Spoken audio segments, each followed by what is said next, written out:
तो दोस्तों एक्जिको ने अपने क्वार्टर फोर के नंबर को डिस्क्लोज कर दिया है। तो चलिए देखते हैं क्या है क्वार्टर फोर के नंबर्स के अंदर। लेकिन उससे पहले बताना चाहूँगा 2 हफ्ते पहले ही कंपनी का आईपीओ आपको लिस्ट होता हुआ देखने को मिला था। 18 जून को कंपनी का आईपीओ आपको लिस्ट होता हुआ देखने को मिला था। आईपीओ का प्राइस रखा गया था 93 रुपये प्रति शेयर के हिसाब से। आईपीओ सब्सक्राइब होता है 98 टाइम्स कंपनी का आईपीओ आपको सब्सक्राइब होता हुआ देखने को मिला था। शेयर की लिस्टिंग होती है 135 रुपये पे। अभी देखें तो शेयर आपको 164 रुपये के आसपास पे आपको ट्रेड करता हुआ देखने को मिलता है। अभी भी आप कर सकते हैं, आईपीओ का जो प्राइस था उससे लगभग 80% प्रीमियम पे अभी भी शेयर आपको ट्रेड करता हुआ देखने को मिला है। तो चलिए कंपनी के नंबर देख लेते हैं। तो डाटा बेसिकली यहाँ पे मिलियंस में दिया गया है। मैं आपको क्रोर्स में कन्वर्ट करके समझाता हूँ कैसे क्या हुआ है। तो देखिए पिछले क्वार्टर की बात करें तो पिछले क्वार्टर में कंपनी ने 170 करोड़ के आसपास का रेवेन्यू जनरेट किया था ऑपरेशन के थ्रू।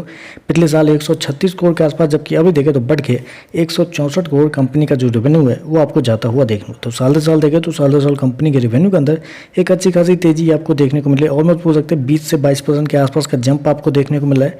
जबकि क्वार्टर जाते हैं तो क्वार्टर कंपनी के रेवेन्यू के अंदर एक हल्की सी गिरावट भी आपको देखने को मिला। ऑलमोस्ट बोल सकते हैं 3 से 4% के आसपास की गिरावट है। लेकिन मेरे हिसाब से आपको क्वार्टर जज नहीं करना चाहिए, क्योंकि ये टूर्स एंड ट्रेवल्स वाली कंपनी है और इसका साल दर साल परफॉर्मेंस आपको जज करना चाहिए, क्योंकि ये कंपनी जो है वो सीजन के हिसाब से काम करती है। तो ऐसे में देखें तो साल दर साल कंपनी का रेवेन्यू आपको बढ़ता हुआ देखने को मिल रहा है। खर्चे की बात कर लेते हैं तो देखिए पिछले क्वार्टर में 156 करोड़ खर्च किए थे, पिछले साल 127 करोड़ के आसपास, जबकि अभी देखें तो कंपनी खर्चे 152 करोड़ के आसपास आपको देखने को मिले। तो कंपनी खर्चे देखें तो कंपनी खर्चे ऑन एन एवरेज भी कंट्रोल में ही देखने को मिले। चलिए कंपनी का नेट प्रॉफिट क्या निकलता है वो देख लेते हैं।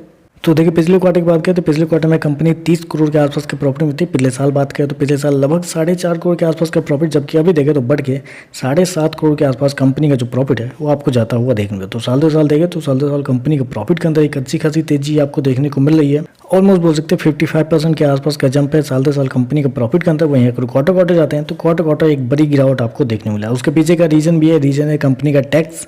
क्योंकि पिछले क्वार्टर में क्या हुआ था, पिछले क्वार्टर में कंपनी को लगभग 17 करोड़ के आसपास का डेफरल टैक्स में कंपनी को फायदा हुआ था। जी हाँ, डेफरल टैक्स में कंपनी को उल्टा जो कंपनी ने टैक्स दिए थे उल्टा उनको वापस ही मिल गए थे 17 करोड़ के आसपास का, जिसकी वजह से कंपनी का प्रॉफिट इतना बड़ा आपको देखने को मिल रहा है। क्योंकि टैक्स से पहले का अगर प्रॉफिट देखते हैं तो पिछले क्वार्टर में लगभग 14 करोड़ के आसपास था, पिछले साल 6 करोड़ के आसपास, अभी देखें तो 12.5 करोड़ के आसपास है। तो साल दर साल देखें तो ऑलमोस्ट डबल है। और क्वार्टर जाते हैं तो क्वार्टर हल्की सी गिरावट आपको देखने को मिली। ऑलमोस्ट बोल सकते हैं वहाँ पे 10% के आसपास की गिरावट है। चलिए कंपनी का ईपीएस क्या है वो देख लेते हैं। तो देखिए पिछले क्वार्टर में 81 पैसे का ईपीएस था, पिछले साल 12 पैसे के आसपास, अभी देखो तो बढ़ के 24 पैसे के आसपास आपको देखने को मिल रहा है। तो ओवरऑल अगर देखा जाए तो मेरे हिसाब से कंपनी के नंबर तो बहुत शानदार आपको देखने को मिल रहा है। साल दर साल कंपनी का रेवेन्यू और प्रॉफिट दोनों आपको एक अच्छे खासे अमाउंट में बढ़ता हुआ देखने को मिल रहा है। तो चलिए बस आज के लिए बस इतना ही। वीडियो पसंद आए तो लाइक कीजिएगा, साथ में साथ चैनल को सब्सक्राइब जरूर कीजिएगा। धन्यवाद।